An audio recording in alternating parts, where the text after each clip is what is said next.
नमस्कार. निखिल वागळे ओरिजिनल या यूट्यूब चॅनलमध्ये तुमचं मनपूर्वक स्वागत. मी अर्थातच निखिल वागळे. आज आपण चर्चा करणार आहोत विरोधकांना नामोहरम करण्यासाठी नरेंद्र मोदी आणि अमित शहानी आणलेल्या नव्या शस्त्राबाबत. तुम्हाला माहिती आहे, अलीकडच्या काळात राहुल गांधी आणि इतर सर्व विरोधक खूपच आक्रमक झालेले आहेत. राहुल गांधींनी 7 ऑगस्टला व्होट चोरीचा आरोप केला आणि इंडिया आघाडी पुन्हा एकत्र आली. इंडिया आघाडीने संसदेबाहेर निदर्शनंही केली. पोलिसांनी त्यांना ताब्यात घेतलं. सगळं देशांनी बघितलेलं आहे. पण सगळ्यात महत्त्वाची गोष्ट ही आहे की राहुल गांधींनी यावेळी केलेल्या आरोपावर देशातल्या बहुसंख्य जनतेचा विश्वास बसतो आहे. ताज्या सर्व्हेनुसार 67% लोकांना राहुल गांधींच्या व्होट चोरीच्या आरोपामध्ये काहीतरी दम दिसतो आहे. भाजपला वाटलं होतं, मोदी सरकारला वाटलं होतं की राहुल गांधींच्या आरोपाकडे लोक लक्ष देणार नाहीत, पण त्या उलट झालेलं आहे. भाजप या आरोपांविरोधात ज्या काही भूमिका घेत आहे, ज्या काही पत्रकार परिषदा घेत आहे, त्याचं असं होतंय. निवडणूक आयोगाने पत्रकार परिषद घेतली. निवडणूक आयोग अधिक अडचणीत आला. आता राहुल गांधी आणि तेजस्वी यादव यांनी बिहारमध्ये जी वोट अधिकार यात्रा सुरू केलेली आहे तिला प्रचंड प्रतिसाद मिळतोय. कदाचित म्हणूनच असुरक्षित झालेल्या पंतप्रधान नरेंद्र मोदी आणि अमित शहानी संसदेमध्ये 130व्या घटना दुरुस्तीचं विधेयक आणलेलं आहे. या विधेयकाला विरोधकांनी तीव्र विरोध केलेला आहे. जेव्हा हे विधेयक अमित शहानी मांडलं तेव्हा संसदेमध्ये गदारोळ झाला. विधेयक फाडून अमित शहांच्या तोंडावर त्याचे कागद फेकण्यात आले. अमित शहांच्या विरोधात तडीपार अशा घोषणाही देण्यात आल्या. कोणत्याही परिस्थितीत हे विधेयक आम्ही मंजूर होऊ देणार नाही, याचं कारण हे लोकशाही विरोधी विधेयक आहे असं विरोधकांचं म्हणणं होतं. आपण तपासूया नेमकं या विधेयकात काय गडबड आहे आणि विरोधकांना जेरीस आणायला नरेंद्र मोदी आणि अमित शहा हे शस्त्र वापरतायत. काय आहे हे 130वं घटना दुरुस्ती विधेयक? का आणलंय भाजपने? भारतीय जनता पक्षाचं आणि मोदी सरकारचं असं म्हणणं आहे की हे विधेयक राजकारण्यांच्या आणि विशेषतः पंतप्रधान, मुख्यमंत्री, मंत्री यांच्या भ्रष्टाचाराविरोधी आहे. आमचा पक्ष भ्रष्टाचार विरोधी मोहीम चालवणारा पक्ष आहे. राजकारणातली नैतिकतेची पातळी उंचावावी म्हणून आम्ही हे विधेयक आणतो आहोत. मित्रहो, भारतीय जनता पक्षाच्या या दाव्यावर कोण विश्वास ठेवेल? कारण गेल्या 11 वर्षात भाजपने जो राजकीय व्यवहार केलेला आहे किंवा मोदी सरकारने जो राजकीय व्यवहार केलेला आहे त्यात भ्रष्टाचार विरोध फक्त बोलायला होता, कृतीत नव्हता. भाजपने देशभरच्या भ्रष्टाचाराचे गंभीर आरोप असलेल्या इतर राजकीय पक्षातल्या पुढाऱ्यांना आपल्या पक्षामध्ये स्थान दिलेलं आहे आणि हे पुढारी पदावर, घटनात्मक पदावर जाऊन सुद्धा बसलेले आहेत. अगदी मुख्यमंत्री सुद्धा झालेले आहेत. तुम्ही बघा, महाराष्ट्रापासून सुरुवात केली तर अजित पवारांचं नाव घेता येईल. अजित पवारांवर खुद्द मोदींनी 70,000 कोटीच्या भ्रष्टाचाराचा आरोप केला होता, पण त्यांना पक्षासोबत घेतलं, त्यांचा पाठिंबा घेतला, त्यांना उपमुख्यमंत्री केलं. तिथे आसाममध्ये हेमंत बिस्व शर्मा हे काँग्रेसच्या सरकारमध्ये उपमुख्यमंत्री होते. ते बाहेर पडले, भाजपमध्ये आले. त्यांच्या विरुद्ध सीबीआयची जी चौकशी होती ती बंद करण्यात आली आणि त्यांना मुख्यमंत्रीपद देण्यात आलंच, पण अख्ख्या ईशान्य भारतातल्या राजकीय विकासाची, भाजपच्या राजकीय विकासाची जबाबदारी सुद्धा त्यांना देण्यात आली. ते आता भाजपमधले महत्त्वाचे नेते आहेत. झारखंडमध्ये मधु कोडा, ज्यांच्यावर भ्रष्टाचाराचे गंभीर आरोप होते, खटले चाललेले आहेत, त्यांना भाजपने पक्षात घेतलं. नरेंद्र मोदींनी त्यांच्यासोबत जाहीर सभा सुद्धा घेतली. तेव्हा भाजपचा भ्रष्टाचाराला विरोध आहे वगैरे या गोष्टी फक्त बोलायला आहेत. प्रत्यक्ष व्यवहारामध्ये भाजपने भ्रष्टाचाऱ्यांना आपल्या मांडीवर बसवलेलं आहे. मग हे विधेयक कशासाठी आहे? काय आहे विधेयक? लक्षात घ्या, पंतप्रधान, मुख्यमंत्री किंवा मंत्री यांच्या विरुद्ध गंभीर आरोप जर ईडी, सीबीआय किंवा एखाद्या संस्थेने लावले आणि त्यांना 30 दिवसांचा कारावास झाला तर 31व्या दिवशी त्यांचं पद जाऊ शकतं असं हे नवं विधेयक सांगतं. म्हणजे एखादा मुख्यमंत्री, पंतप्रधान किंवा मंत्री 30 दिवस तुरुंगात राहिला तर 31व्या दिवशी तो त्या पदावर राहणार नाही. सध्याच्या घटनेप्रमाणे अशा राजकारण्याला पदाचा राजीनामा देण्याची गरज नाही जोपर्यंत त्याचा गुन्हा सिद्ध होत नाही तोपर्यंत.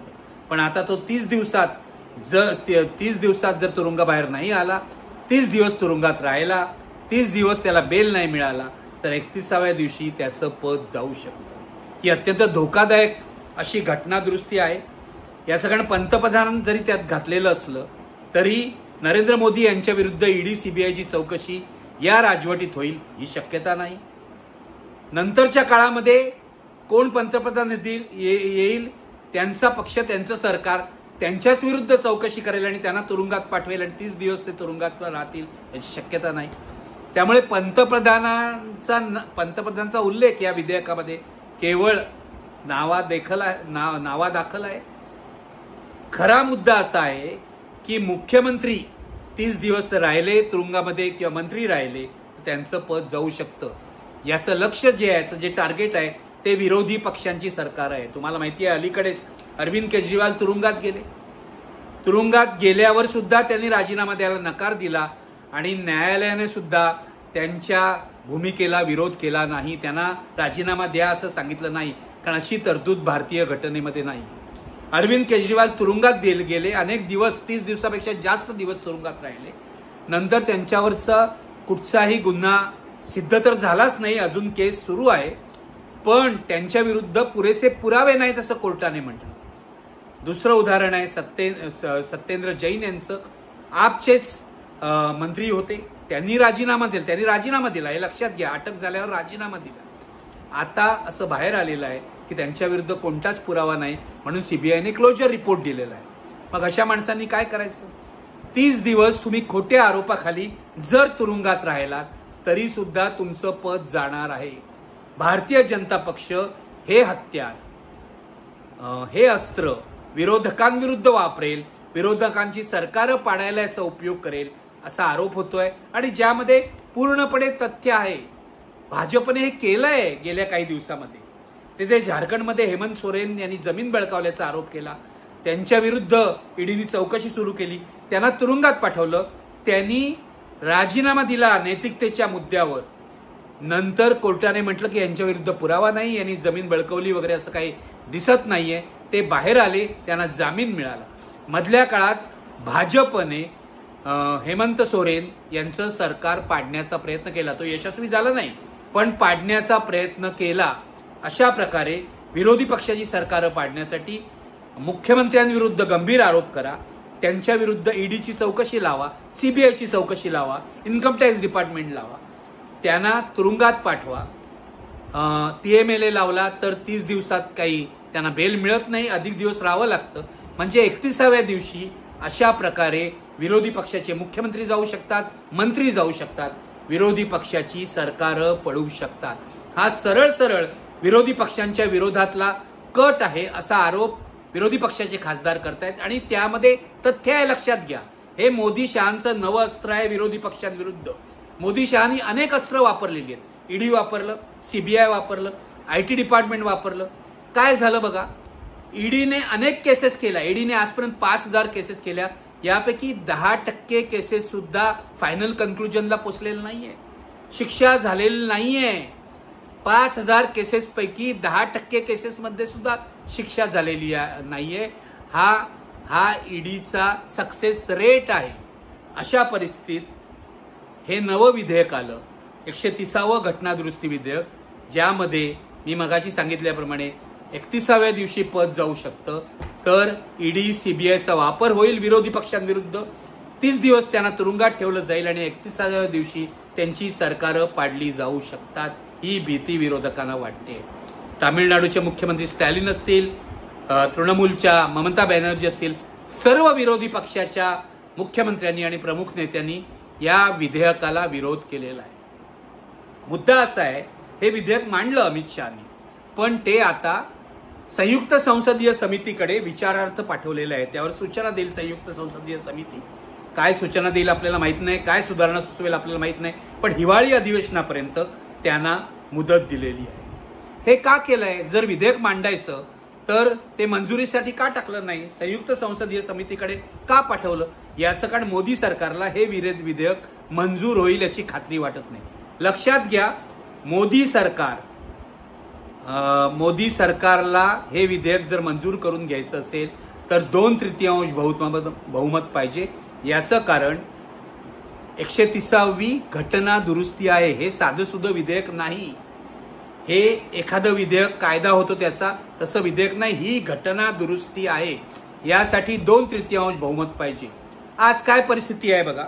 आज परिस्थिती अशी आहे, लोकसभेमध्ये 542 खासदार आहेत. 361ला 2/3 बहुमत होतं. एनडीएकडे म्हणजे मोदी सरकार आणि त्यांच्या समर्थकांकडे फक्त 293 जागा आहेत. 68 जागा कमी आहेत. राज्यसभेमध्ये 239 खासदार आहेत. 2/3ला 160 खासदार पाहिजेत. मोदी सरकारकडे आणि एनडीएकडे 132च मतं आहेत राज्यसभेत. म्हणजे लोकसभा आणि राज्यसभेत या दोन्ही ठिकाणी 2/3 बहुमत मोदी सरकारला हे विधेयक मंजूर करण्यासाठी मिळू शकत नाही. विरोधकांची मतं फोडल्याशिवाय प्रयत्न करतील ते विरोधकांची मतं फोडायची, पण आज इंडिया आघाडीतली मतं फुटतील अशी शक्यता दिसत नाही. उलट चंद्राबाबू नायडू आणि कदाचित नितीश कुमार यांचीच काही मतं फुटू शकतात, हे लक्षात घ्या. त्यामुळे हे विधेयक मंजूर होण्याची खात्री नसल्यामुळे ते आता सिलेक्ट कमिटीकडे म्हणजे संयुक्त संसदीय समितीकडे पाठवण्यात आलेलं आहे.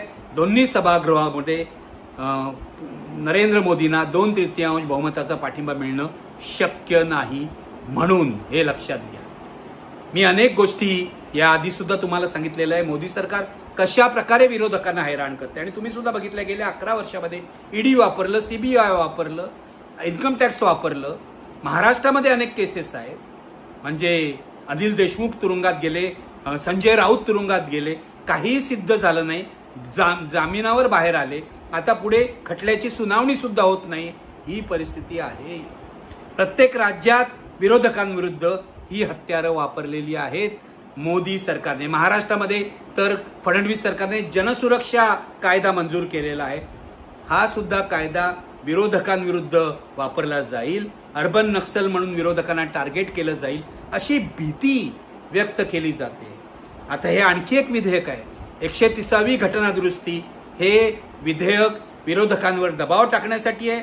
विरोधकांनी घाबरून राहावं म्हणून आहे, हे लक्षात घ्या. हे पूर्णपणे लोकशाही विरोधी आहे. आणि विरोधी पक्षांनी जो विरोध केला लोकसभेमध्ये अमित शहा तडीपारीवर गेले होते.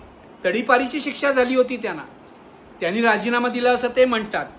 मग आतापर्यंत भाजपने ज्या गुन्हेगारांना, ज्या भ्रष्टाचारांना आपल्या पक्षात घेतलेलं आहे ते कशासाठी घेतलेलं आहे? तुम्हाला जर भ्रष्टाचाराला विरोध करायचा असेल तर ह्या लोकांना आतमध्ये घेऊन तुम्ही त्यांना शुद्ध करताय का, हा प्रश्न विचारण्यासारखा आहे. त्यामुळे एक गोष्ट स्पष्ट आहे, हे विधेयक विरोधकांविरुद्धच वापरलं जाईल, बाकी काहीही होणार नाही. मी कायम सांगतोय, भारताचा तुर्कस्तान किंवा रशिया होण्याच्या दिशेने आपली वाटचाल सुरू आहे. मोदी तेच करतायत. या विधेयकाचा सुद्धा तसाच वापर होईल. हे मोदी शहांच्या हातातलं नवं अस्त्र आहे. हे विधेयक अजिबात मंजूर होता कामा नये. विरोधकांनी त्याला प्राणपणाने विरोध केला पाहिजे. मित्र, आज इथेच थांबतोय. निखिल वागळे ओरिजिनल हे चॅनल सबस्क्राईब करायला विसरू नका. हे चॅनल विनामूल्य आहे. बेल आयकॉन दाबा आणि चॅनल सबस्क्राईब करा. आज एवढंच पुरे. धन्यवाद. Thank you very much.